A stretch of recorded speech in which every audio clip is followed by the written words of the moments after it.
ఇక మరో క్వశ్చన్ ఏంటంటే సార్, చెక్ ఇచ్చిన వ్యక్తిపై కేసు పెట్టినప్పుడు అతను కోర్టు వాయిదాలకు రాలేదనుకోండి, అతను ఏ విధంగా రప్పించగలుగుతాం?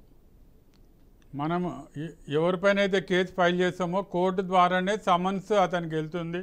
సమన్స్కి అతని ఇంటికి వెళ్తుంది అంటే మన కోర్టు నుంచి చేసిన స్టాంపు వాళ్ళేది బై రిజిస్టర్ పోస్ట్ పంపిస్తారు.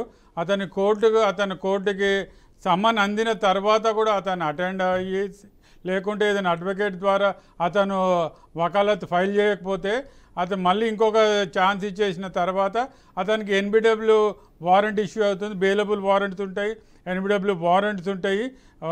వారెంట్ ఉంటే ఆ వారెంట్ తీసుకొని మనం కన్సర్న్ జ్యూరిడిక్షన్ పోలీస్ స్టేషన్కి వెళ్తే పోలీసు వాళ్ళు అతన్ని అరెస్ట్ చేసి మళ్ళీ జడ్జి గారికి ముందు సబ్మిట్ చేస్తారు అతన్ని. సార్ ఉమామహేశ్వరరావు గారు గుంటూరు నుంచి కాల్ చేస్తున్నారు. ఉమామహేశ్వరరావు గారు చెప్పండి, మీ సమస్య ఏంటి? నమస్తే అండి. లాయర్ గారితో చెప్పండి మీ సమస్య. నమస్తే సార్. నమస్తే ఉమామహేశ్వర్ గారు. నేను టీచర్ని సార్. సార్ చెప్పండి. నేను ఒక 5 lakhs క్యాష్ ఫిజికల్ గా ఒక వ్యక్తికి ఇచ్చానండి. అతను ఇటలీ వెళ్తున్నాడంటేను. ఎంత అమౌంట్ ఇచ్చారు sir? 5 lakhs sir. Okay sir. వాళ్ళు ఒక చెక్ ఇచ్చారండి నాకు. ఓకే. ఏది ఒక 3 months లోనే మీకు ఇచ్చేస్తామండి, కౌంటర్ గ్యారంటీ చూపించుకోవటానికి, అకౌంట్ గ్యారంటీ చూపించుకోవటానికి అని చెప్పారు. ఓకే. ఇచ్చాను. ఓకే. ఇప్పుడు 4 years అయినా వాళ్ళు అసలు ఏం మాట్లాడలేదు సార్. సార్ ఇప్పుడు మనం అంటే ఇంకా నాకు రికార్డెడ్ ఎవిడెన్స్ ఓన్లీ వాళ్ళు నాకు చెక్ ఇవ్వటమే నా దగ్గర ఉంది, నా దగ్గర ఇంకేమీ లేదు. చెక్ ఇచ్చేటప్పుడు రాసిన లెటర్ అవుతుంది అంతే. అలా నెంబర్ కలిగిన చెక్ మీకు ఇట్లా ఈ సందర్భంగా ఇస్తున్నానని రాసిన ఒక లెటర్ ఉంది అంతే. సార్ ఆ లెటర్ పైన డేట్ ఉందా సార్? ఉందండి సార్. మీరు ఒక టీచర్ సార్. మీకు తెలిసిన స్టూడెంట్స్ ఎవరు అడ్వకేట్ ఉంటారు సార్. మనకు లిమిటేషన్ అనేది 3 years ఉంటుంది సార్. అది ఇప్పుడు ఆ లెటర్ పెట్టేసి ఆ చెక్ మీరు అతనికి ఇది బ్యాంక్లో డిపాజిట్ చేసి సమన్స్ పంపించేస్తే సరిపోతుండే సార్. ఆర్ఎల్స్ ఇప్పటి కూడా మీరు అతనికి ఒక లీగల్ అంటే చెక్ డిపాజిట్ చేసి ఒక లీగల్ నోటీస్ పంపించేసి అతని పైన 420 సెక్షన్ బుక్ చేయించండి సార్. అంటే మీరు మీకు ల్యాక్ ఆఫ్ నాలెడ్జ్ అంటే ఇవేవి కూడా తెలియదు కాబట్టి మీరు 420 సెక్షన్ కింద అతని పైన కేసు బుక్ చేయించండి సార్. మీరు ఏదైనా మనము 3 years లోపల మన అమౌంట్ మనం రికవర్ చేసుకోవాల్సి ఉంటుంది సార్. ఓకే. మనము అమౌంట్ ఇచ్చిన 3 years లోపలనే అతను లీగల్ నోటీస్ పంపించేసేయాలి, లేకుంటే బ్యాంక్లో డిపాజిట్ చేసేయాలి మనకి ఇచ్చిన చెక్. తర్వాత మన అడ్వకేట్ ద్వారా లీగల్ నోటీస్ పంపించాల్సి ఉంటుంది. ఇప్పటి కూడా మీరు ఏ ఊరి నుంచి కాల్ చేశారు సార్? అదే గుంటూరు నుంచి. సారీ, గుంటూరులో మంచి అడ్వకేట్స్ ఉన్నారు, అక్కడికి వెళ్ళేసి మీరు 420 కింద మీరు టీచర్ కాబట్టి అది ప్రైవేట్ కంప్లైంట్ వేసుకుంటే మీకు అమౌంట్ వచ్చేది అవకాశాలు ఉంటాయి సార్. అంటే చీటింగ్ కేసు ఉంటుంది కాబట్టి అతను వచ్చి ఏదో సెటిల్మెంట్ చేసుకుంటారు సార్, లేకుంటే అతనికి శిక్ష పడుతుంది. ఓకే, థ్యాంక్ యూ ఉమామహేశ్వరరావు గారు. సార్ ఇంకొక కాలర్ ఉన్నారు, వాసు విజయవాడ నుంచి. వాసు గారు చెప్పండి, మీ సమస్య ఏంటి? అడ్వకేట్ గారు ఉన్నారు, వారితో మాట్లాడండి. ఒక మామూలుగా సివిల్ విషయం అండి. మేము ఒక 20 రోజుల క్రితం సార్. చెప్పండి సార్. చెప్పండి సార్. సార్ చెప్పుకోవచ్చు కాదండి, నాది ఏంటంటే ఒక ఆస్తి గురించి అండి. మాది ఉమ్మడి మీద మా మదర్ పేరు మీద ఒక ఇల్లు ఉంటుంది సార్, పాత ఇల్లు. ఓకే.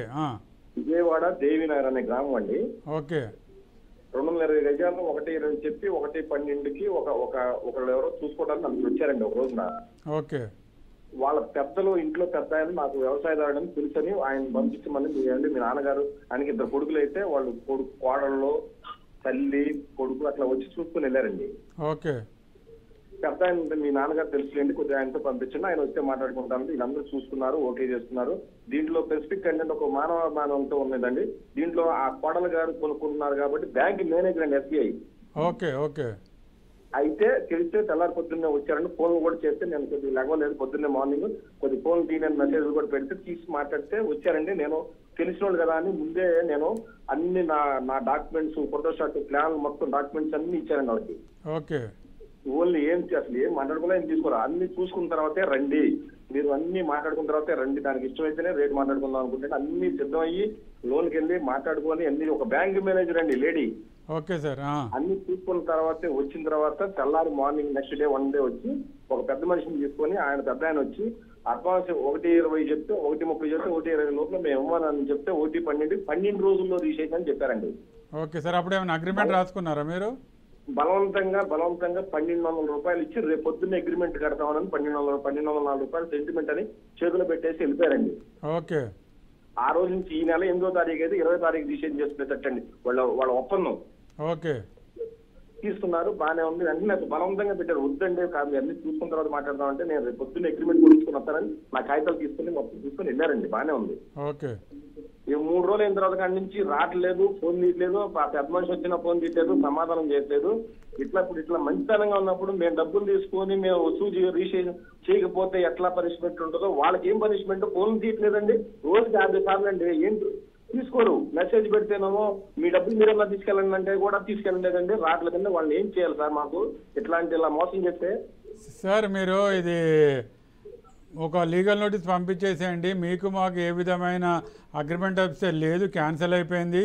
వీలుంటే వాళ్ళు ఇచ్చిన అమౌంట్ మీరు చెక్ రూపంగా కానీ డీడీ రూపంగా మీరు లీగల్ నోటీస్తో పాటు అతనికి అతని అడ్రస్ ఉండి ఉంటుంది కదా, అతని అడ్రస్ పంపించేసేయండి. అతని మొబైల్ ఉంటే వాట్సాప్ పెట్టేసేయండి అతనికి. ఓకే. ఇప్పుడు వాట్సాప్ కూడా ఇది అంగీకారమే ఉంటుంది. లేకుంటే మెయిల్ ఐడి ఉంటే మెయిల్కి పంపించేసేయండి అతనికి. మీరు మీ పైన ఏ విధమైన లైబిలిటీ ఉండదు. మీరు అతను తీసుకున్న అమౌంట్కి రిటర్న్ చేసి పంపించేసేయండి. అతని పైన తర్వాత అది చేయకపోతే అతని పైన డ్యామేజెస్ సూట్ వేయడానికి కూడా అవకాశం ఉంటుంది. ఈ ప్రొసీజర్స్ అయితే కంప్లీట్ చేయించండి. అతను మీకు ఎంత 1200 ఎంత అమౌంట్ ఇచ్చాడు కదా, ఆ చెక్ రూపంగానా డీడీ రూపంగానా మీరు ఎన్నిసార్లు కాల్ చేశాడు ఆ వివరాలు అన్నీ చెప్పేసుకుంటూ లీగల్ నోటీస్ ద్వారా అతని పోస్టల్ అడ్రస్ ఉంటే ఆర్డర్ ఆప్షన్ సార్. అంటే దీంట్లో మెయిల్ ద్వారా పంపించవచ్చు అంటున్నారు కదా, ఇప్పుడు వాట్సాప్ ద్వారా కూడా పంపించుకోవచ్చు అంటున్నారు, అది కరెక్ట్ అనేది? 100% కరెక్ట్ సార్. ఇప్పుడున్న లేటెస్ట్ టెక్నాలజీ ప్రకారము వాట్సాప్ ద్వారా చూసుకొని బ్లూ టిక్స్ వస్తే సరిపోతుంది. మెయిల్ ఐడి ఉంటే వాళ్ళకు మనం మెయిల్ ద్వారా కూడా కమ్యూనికేట్ చేయొచ్చు. ఏదైనా మనం పేపర్లో కూడా వేయించుకోవచ్చు, పేపర్ పబ్లికేషన్, ఇవన్నీ కూడా అవకాశాలు ఉంటాయండి. మారిన టెక్నాలజీ ప్రకారము మనకు ఎన్నో వెసులుబాట్లు వస్తున్నాయండి. అతను వాళ్ళని ఇంత మదన పడుతున్నారు వీళ్ళు కాబట్టి వీళ్ళకి ఖచ్చితంగా న్యాయం దొరుకుతుంది. అతని పైన డ్యామేజెస్ సూట్ చేసే అవకాశం కూడా ఉంటుంది. ఓకే, థ్యాంక్ యూ వాసు గారు. ఇక నెక్స్ట్ ఇంకొక కాలర్ వస్తున్నారండి. రాజమౌళి గారు గోదావరి కరి నుంచి మాట్లాడుతున్నారు. రాజమౌళి గారు చెప్పండి మీ సమస్య ఏంటో. నమస్తే సార్, నేను రాజమౌళి. నమస్తే రాజమౌళి గారు. నేను రియల్ ఎస్టేట్ దగ్గర ఒక 7 గుంటల జాగా తీసుకున్నా సార్. రియల్ ఎస్టేట్ అంటే ఎక్కడ, ఏ ఊర్లో సార్? గోదావరి కని. గోదావరి గారు, వెరీ గుడ్. రామగుండం ఐడియా ఉందండి, ఐడియా ఉందండి. అయితే నేను 77లో తీసుకున్నా సార్. 77 1977లో తీసుకున్నారు. అమ్మో, ఓకే. కొన్నారా మీరు? కొన్నా, రిజిస్ట్రేషన్ కూడా చేయించుకున్నా సార్. Very good. అయితే నేను అందరికైతే 4 గుంటలు 87లో అమ్మినా సార్. Okay, right. వాళ్ళకు కూడా రిజిస్ట్రేషన్ చేసిన వాళ్ళు కూడా ఇల్లు కట్టుకున్నారు, బిల్డింగ్లు కట్టుకున్నారు. Very okay. అయితే నేను నా పరిస్థితి, ఆడపిల్లలు ఉన్నారు కాబట్టి పరిస్థితి బాగలేక నేను ఉద్యోగం రిటైర్ అయిన తర్వాత కట్టుకుందామని 3 గుంటలు ఉంచుకున్నాను సార్. ఓకే. ఆ 3 గుంటలకు 3 దిక్కుల రోడ్లు సార్ రాసిచ్చి ఉన్నారు. రిజిస్ట్రేషన్ లో 3 దిక్కుల రోడ్లు. ఓకే. అయితే 96లో అతను నాకు అమ్మిన వచ్చిండు.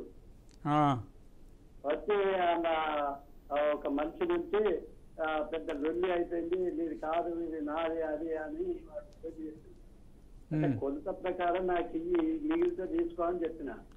రోడ్ ఎక్కి పెట్టి తీసుకో అని చెప్పిన. నాకు అవసరం 1 ఇంచు కూడా అవసరం లేదని చెప్పిన. చెప్పిన వినకుండా ఒక గుండాన్ని తీసుకొచ్చి ఉంచిండు సార్ దాంట్లో సరకలేసి. ఎప్పుడు? 96లో గుండాన్ని తీసుకొచ్చి ఉంచి కోర్టులో కేసు వేసాడు నా మీద. ఓకే. ఓకే. రేకు తడకను పోయి చిన్నగా గోడలు పెట్టి రేకులు వేసుకున్నాడు. ఓకే. పోలీస్ స్టేషన్ పోయిన చెప్పుకుంటే పోలీసు వాళ్ళు వచ్చి చూసిండ్రు. ఎవడు కూడా వీడికి రావాల్సిన జాగా నుంచి కోర్టులో కేసు ఉన్నది కదా అని అన్నాడు. ఓకే. అందువల్ల నేను సపరేట్ కూకున్నా సార్. కూకుంటే కోర్టులో కేసు నడుస్తాను సార్. ఓకే. అప్పటి నుంచి 96 నుంచి వెళ్ళి 2000 వరకు పెద్ద పెద్ద కోర్టుల నడిపింది సార్. ఓకే. ఆ 2 కోర్టులు కూడా, పెద్ద 2 కోర్టులు కూడా డిస్మిస్ చేసినాయి. మీ ఫేవర్కి వచ్చాయా? కేసు డిస్మిస్ చేసింది వాదను. అదే వాళ్ళు వేసిన ఇది డిస్మిస్ అయింది కాబట్టి మీ ఫేవర్కి వచ్చినట్టే కదా. నాకు ఫేవర్ వచ్చినట్టే. Yes yes yes congratulations. అయితే మళ్ళా అప్పీల్కి పోయింది సార్. ఓకే. మళ్ళీ గోదావరి కల్లా కొత్త కోర్టు అయింది సార్. అవును 2001. అవును. అయితే అక్కడికి మీరు అక్కడ ఖర్చు చేయించుకోండి అప్పీల్ చేసి అక్కడికి పంపించారు కోర్టు. ఓకే. అయితే అక్కడి నుంచి వెళ్ళి మాకు 2007లో డిగ్రీ ఇచ్చింది sir court Godavari court. Degree అంటే మీరు కూడా ఒక కేసు వేసారా? ఏం కాదు సార్, అప్పీల్ చేసిన కేసే నడుస్తాను ఇంకా. అదే అతను వేసింది డిస్మిస్ అయిపోయింది కదా, అతను అప్పీల్ వేసాడు కదా. అప్పీల్ వేస్తే అప్పీల్ చేసేసి మాకు డిగ్రీ ఇచ్చింది. ఓకే.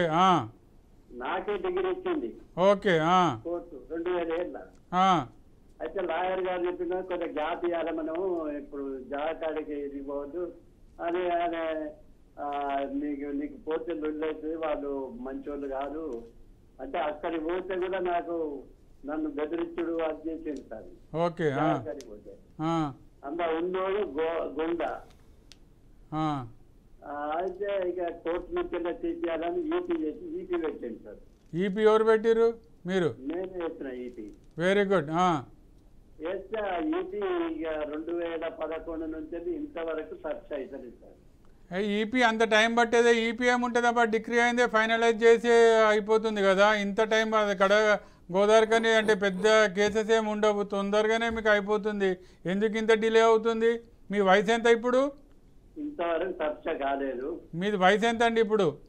నాది 78 సంవత్సరాలు. అరే మీరు హైకోర్టులో ఒక రిక్వెజిషన్ పెట్టుకోండి, నా వయసు రీత్యా నాకు తొందరగా స్పీడప్ చేయండి అని ఒక హైకోర్టులో మీరు ఒక పిటిషన్ వేయించండి.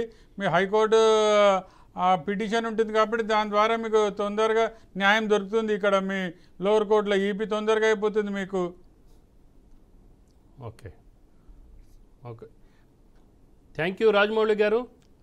సో చూశారు కదా, ఈరోజు న్యాయవేదిక కార్యక్రమంలో చెక్ బౌన్స్ వల్ల ఎదురయ్యే సమస్యలు, వాటిని ఎలా పరిష్కరించుకోవచ్చు అనేది న్యాయవేదిక కార్యక్రమానికి వచ్చి మా బీఆర్కే న్యూస్ వీక్షకులకు కావలసిన సమాచారం అందించినందుకు ధన్యవాదాలు సార్. ధన్యవాదాలు.